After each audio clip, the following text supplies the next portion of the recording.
Crime continuado e concurso formal de crimes.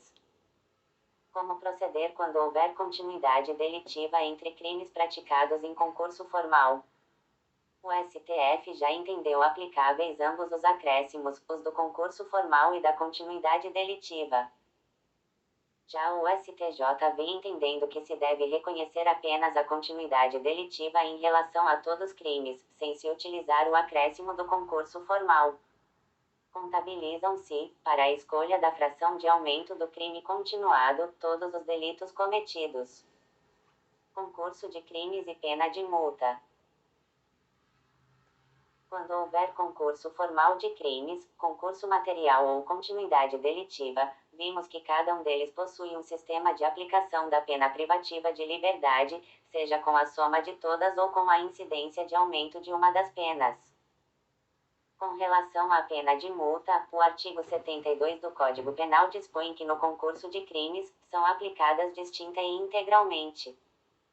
Deste modo, qualquer que seja a modalidade de concurso de crimes, as penas devem ser aplicadas de modo autônomo e integral. Portanto, ao final, as penas de multa sempre devem ser somadas. MEDIDA de segurança. Medida de É a segurança. espécie de sanção penal que é imposta pelo Estado com finalidade exclusiva. É a espécie de sanção penal que é imposta pelo Estado com finalidade exclusivamente preventiva, nos casos de inimputáveis e semi-imputáveis. Majoritariamente, aponta-se como sua finalidade a prevenção especial, que é aquele entendimento que reconhece que se busca um objetivo específico com a sanção penal, voltando especificamente ao agente que cometeu a infração penal, por isso, chamada de prevenção especial. Com a aplicação da medida de segurança, evita-se que o sujeito volte a delinquir, se estiver internado, bem como se busca que seja tratado para não voltar a violar a lei penal, com o tratamento a que é submetido. No caso do indivíduo não ser imputável, o juiz deverá absolvê-lo ao final do processo, determinando a imposição de medida de segurança. Referida sentença, por absolver o agente e ao mesmo tempo prever a aplicação de uma sanção penal, é denominada de condenatória imprópria. Seu fundamento é a periculosidade do agente, que praticou um delito sem capacidade de compreender o caráter ilícito da sua conduta ou de se determinar de acordo com este entendimento. Além disso, pode ser aplicável também aos fronteiriços, em substituição à pena privativa de liberdade para os casos em que o agente não era plenamente capaz de compreender o caráter ilícito do fato ou de se determinar de acordo com tal entendimento. Sistemas de imposição de medida de segurança. Para a imposição das medidas de segurança, há dois sistemas, os quais se diferenciam conforme a possibilidade de aplicação concomitante com pena. São eles: sistema vicariante, ou se aplica pena ou se aplica medida de segurança. É o sistema atualmente adotado pelo Código Penal. Sistema do duplo binário ou de dois trilhos, podem ser aplicadas, de forma cumulativa, pena e medida de segurança. Espécies de medida de segurança. Medida de segurança detentiva, internação em hospital de custódia e tratamento psiquiátrico. Medida de segurança restritiva, sujeição a tratamento ambulatorial. O critério de escolha está previsto no artigo 97 do Código Penal. Deste modo, de acordo com a disposição legal, deve-se aplicar a medida de segurança detentiva no caso de crimes puníveis com reclusão. Se o delito for punível com pena de detenção, será possível ao juiz submeter o agente à internação ou ao tratamento ambulatorial. O STF e o STJ têm admitido a flexibilização da regra. Aplicação da medida de segurança. O artigo 97, primeiro e segundo, cuida da aplicação da medida de segurança. A previsão é de que o prazo da medida de segurança seja indeterminado, até que perícia médica averigue a cessação da periculosidade. O prazo mínimo, entretanto, deve ser fixado pelo juiz, de 1 a 3 anos. Limite da medida de segurança. O Superior Tribunal de Justiça adota a corrente segundo a qual o limite de duração das medidas de segurança deve ser o limite máximo da pena abstratamente cominada ao delito praticado. É o teor do enunciado número 527 da sua súmula. O Supremo Tribunal Federal tem entendido de forma diferente, acolhendo o entendimento de que o limite máximo de duração da medida de segurança é o mesmo das penas privativas de liberdade, 40 anos. Liberação ou desinternação condicional. Quando cessada a periculosidade do agente, ocorre a desinternação ou liberação condicional. Isto porque, ao se constatar, por meio de perícia médica, que não subsiste a periculosidade do agente, a internação ou o tratamento médico são suspensos. Entretanto, o indivíduo fica sujeito a um período de prova, durante o qual se verifica se ele realmente não apresenta mais periculosidade, sendo sua duração de 1 ano. Reinternação e internação do submetido a tratamento. É a possibilidade de restabelecimento da medida de segurança detentiva, no caso de o indivíduo, no período de prova de 1 ano, praticar algum fato que demonstre a persistência de sua periculosidade. Semi-imputabilidade. Os semi-imputáveis ou fronteiriços são aqueles que, à época do cometimento da infração penal, não eram inteiramente capazes de entender o caráter ilícito do fato ou de determinar-se de acordo com esse entendimento. Sua previsão está no artigo 26, parágrafo único, do Código Penal. Nestes casos, o juiz, em vez de impor ao agente a pena cominada com a causa de diminuição de 1 a 2/3, pode substituí-la por medida de segurança, detentiva ou restritiva. Conversão da pena em medida de segurança. No caso de superveniência de doença mental ao condenado, haverá a conversão da sua pena em medida de segurança. O Superior Tribunal de Justiça tem entendido que o prazo máximo de duração da medida de segurança, em tais casos, corresponde ao tempo que restava da pena. Extinção da punibilidade. O parágrafo único do artigo 96 trata das medidas de segurança em caso de extinção da punibilidade. Com a extinção da punibilidade, o juiz não pode impor medida de segurança ao sujeito. Caso já tenha havido a imposição da medida de segurança, ela não subsistirá, não sendo possível sua execução. Prescrição. O Supremo Tribunal Federal já decidiu que, no caso da medida de segurança, a prescrição da pretensão punitiva deve ser por base a pena máxima da pena cominada ao delito para a prescrição da pretensão punitiva. Em se tratando de prescrição da pretensão executória, o prazo deve ser calculado com base no máximo da pena, que é o de 40 anos, conforme o entendimento da Corte Suprema, adaptado com a superveniência da Lei 13.964, 2019. O Superior Tribunal de Justiça, por sua vez, entende que o prazo de prescrição das medidas de segurança deve ser calculado com base no prazo máximo da pena prevista em abstrato para o delito. Portanto, as Cortes Superiores possuem entendimento divergente sobre a forma de cálculo da prescrição, apenas coincidindo o entendimento no que se refere à afirmação da incidência desta causa de extinção da punibilidade para as medidas de segurança.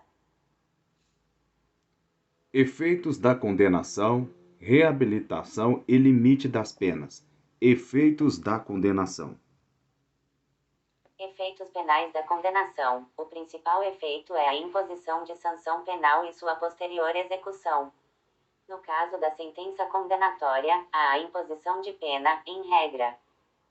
Entretanto, é possível a imposição de medida de segurança ao semi-imputável, em substituição à pena, como já estudamos. Há, entretanto, efeitos penais e extrapenais da sentença condenatória. Efeitos penais principais são, portanto, a imposição da sanção penal, pena ou medida de segurança, e sua posterior execução. 83. Efeitos penais secundários são os efeitos na órbita penal que não consistem na imposição da sanção penal, como a reincidência e os maus antecedentes, interrupção do prazo prescricional, revogação da suspensão condicional da pena, etc. Efeitos extrapenais da condenação são os efeitos que transcendem o direito penal, afetando o condenado além da seara penal. Efeitos extrapenais genéricos são os efeitos penais de incidência automática, que são cabíveis, em princípio, a todos os crimes.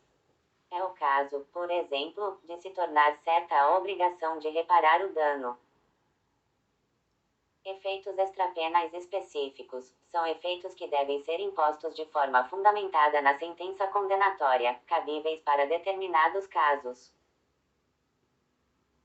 Efeitos genéricos da condenação são efeitos que podem ser impostos, via de regra, a todas as infrações penais, possuem incidência automática, prescindindo de manifestação judicial a respeito.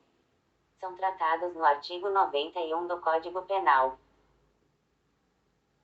Tornar certa a obrigação de indenizar o dano causado pelo crime. A sentença penal condenatória torna certa a obrigação de indenizar, na debeatur, devendo haver liquidação, no juízo cível, para se apurar o valor quantum debeatur. A sentença penal condenatória transitada em julgado possui, portanto, a natureza jurídica de título executivo judicial, possibilitando a execução para a cobrança dos valores devidos. É o que prevê o artigo 515, inciso V do Código de Processo Civil. Entretanto, com o advento da Lei 11.719/2008, que modificou o artigo 387 do Código de Processo Penal, tornou-se possível que o juiz criminal já estipule um valor mínimo de reparação do dano. É o que prevê o artigo 387, inciso IV, do Código de Processo Penal. A perda em favor da União, ressalvado o direito do lesado ou de terceiro de boa-fé, dos instrumentos do crime, desde que consistam em coisas cujo fabrico, alienação, uso, porte ou detenção constitua fato ilícito. O instrumento do crime é o objeto utilizado para sua prática. Haverá a sua perda, em favor da União, no caso de se tratar de coisa cuja fabricação, alienação, uso, porte ou detenção constitua fato ilícito. O dispositivo legal ressalva o direito do terceiro de boa-fé quanto à perda em favor da União. A perda em favor da União, ressalvado o direito do lesado ou de terceiro de boa-fé, dos produtos e proveito do crime. Produto do crime é vantagem direta advinda da prática criminosa. Proveito do crime, por sua vez, é a vantagem que decorre do produto do crime. O artigo 91, primeiro, do Código Penal, possibilita a perda de bens equivalentes, se o produto ou proveito estiverem no exterior. Suspensão dos direitos políticos. Não está previsto no Código Penal, mas decorre da Constituição, que o prevê em seu artigo 15, inciso II. Deste modo, enquanto o condenado estiver cumprindo pena, não terá direitos políticos, o que significa que não poderá votar nem ser votado. A suspensão de direitos políticos decorrente de condenação criminal transitada em julgado cessa com o cumprimento ou a extinção da pena, independendo de reabilitação ou de prova de reparação dos danos. Deve-se atentar para o seguinte: não há suspensão dos direitos políticos antes de transitar em julgado a sentença penal condenatória. Por isso, os presos provisórios possuem direito ao voto. 84. Confisco alargado, o art. 91A foi inserido pelo pacote anticrime. Prevê uma hipótese maior de perda de bens em razão de condenação, por isso o nome de confisco alargado, por infrações às quais a lei comine pena máxima superior a 6 anos de reclusão. Como não cabe para todos os crimes, essa forma do caput, a nosso ver, é uma hipótese de aplicação específica, e não genérica. Nos delitos referidos, o juiz pode decretar a perda, como produto ou proveito do crime, dos bens correspondentes à diferença entre o valor do patrimônio do condenado e aquele que seja compatível com o seu rendimento lícito. O parágrafo 1º prevê que o patrimônio do condenado envolve os bens, de sua titularidade, ou em relação aos quais ele tenha o domínio e o benefício direto ou indireto, na data da infração penal ou recebidos posteriormente, e os transferidos a terceiros a título gratuito ou mediante contraprestação irrisória, a partir do início da atividade criminal. Apesar de uma presunção de ilicitude do patrimônio incompatível com a sua renda, o condenado poderá demonstrar a inexistência da incompatibilidade ou a procedência lícita do patrimônio, como no caso de uma herança. O confisco alargado depende de requerimento expresso do Ministério Público, feito na denúncia, inclusive com indicação da diferença apurada entre o patrimônio compatível e a parcela incompatível com seu rendimento lícito. Isto leva a concluir que o efeito não é automático. Na sentença condenatória, o juiz deve declarar o valor da diferença apurada e especificar os bens cuja perda for decretada, conforme determina o parágrafo 4º. Instrumentos dos crimes, milícias e organizações criminosas. Por fim, o parágrafo 5º traz uma previsão não quanto ao produto ou proveito do crime, mas quanto aos instrumentos utilizados para a prática de crimes por organizações criminosas e milícias. Referido instrumentos deverão ser declarados perdidos em favor da União ou do Estado, dependendo da justiça onde tramita a ação penal, Justiça Federal, Eleitoral e Militar da União ou Justiça Estadual, ainda que não ponham em perigo a segurança das pessoas, a moral ou a ordem pública, nem ofereçam sério risco de ser utilizados para o cometimento de novos crimes. Efeitos específicos da condenação, se voltam a determinadas infrações penais, devendo haver a imposição motivada, na sentença, pelo juiz, para incidirem em relação ao condenado. Estão previstos no artigo 92 do Código Penal. A perda de cargo, função pública ou mandato eletivo, ocorre no caso de o agente ter sido condenado e lhe for aplicada pena privativa de liberdade por tempo igual ou superior a 1 ano, nos crimes praticados com abuso de poder ou violação de dever para com a administração pública. Pena privativa de liberdade por tempo superior a 4 anos, nos demais casos. Para a imposição da perda de cargo, função pública ou mandato eletivo, deve haver adequada fundamentação pelo juiz, ainda que os requisitos sejam de ordem objetiva. É o entendimento do Superior Tribunal de Justiça. O STJ também tem admitido a aplicação da perda de cargo público mesmo se tratando de agente vitalício. A incapacidade para o exercício do pátrio poder, tutela ou curatela, é cabível quando houver a condenação por crimes dolosos, sujeitos à pena de reclusão, cometidos contra o filho, o tutelado ou o curatelado. A expressão pátrio poder do Código Penal, ligado à figura paterna, deve ser lida hoje conforme os ditames constitucionais, que influenciam o atual direito civil. Deste modo, usamos a denominação poder familiar. 85. Aplicável tanto ao pai quanto à mãe. Há uma notável limitação na aplicação de referido efeito da condenação. Só é cabível em caso de crime doloso e que seja punido com reclusão, além de o crime ter como vítima o filho, o tutelado ou o curatelado. A inabilitação para dirigir veículo, quando utilizado como meio para a prática de crime doloso.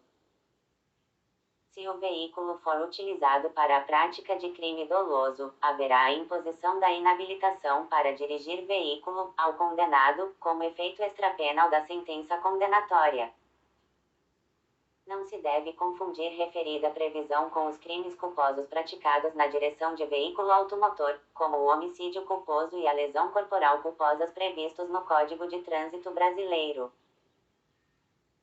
Referido Código, em seu artigo 292, prevê a possibilidade de imposição da suspensão ou a proibição de se obter a permissão ou a habilitação para dirigir veículo automotor, de forma isolada ou cumulativa com outras penas. Reabilitação. É um instituto de direito penal, de natureza declaratória, que concede o sigilo dos registros sobre o seu processo e condenação. Também pode neutralizar os efeitos extrapenais específicos da condenação. Possui o escopo de, atendidos determinados requisitos, permitir que o acusado obtenha a reinserção social, sem que fique para sempre taxado pela condenação passada. A reabilitação é tratada nos artigos 93 a 95 do Código Penal. Portanto, a reabilitação alcança todas as penas impostas em condenação transitada em julgada. Assegura que tais registros serão sigilosos. Entretanto, referido sigilo não é absoluto, nos termos do que prevê o artigo 748 do Código de Processo Penal, situado em capítulo que trata da reabilitação. O sigilo é relativizado apenas em relação a requisições efetuadas por juízes criminais. Ou seja, apenas os juízos criminais, sejam da Justiça Federal, Justiça Militar, Justiça Eleitoral ou Justiça Estadual, poderão ter acesso às informações atingidas pela reabilitação. O artigo 94 do Código Penal trata dos requisitos para a reabilitação criminal. Portanto, os requisitos são os seguintes: decurso do prazo de 2 anos desde a extinção ou o cumprimento da pena. Neste período, serão computados o de livramento condicional e de suspensão condicional da pena, desde que não haja a revogação deles. Domicílio no país no prazo acima mencionado.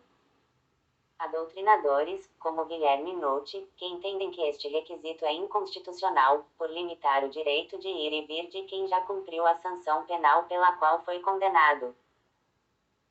Demonstração efetiva e constante, também no período acima definido, de bom comportamento público e privado. Ressarcimento do dano ou demonstração de absoluta impossibilidade de fazê-lo, comprovada à época do requerimento. Pode haver, ainda, prova da renúncia da vítima ou de novação da dívida.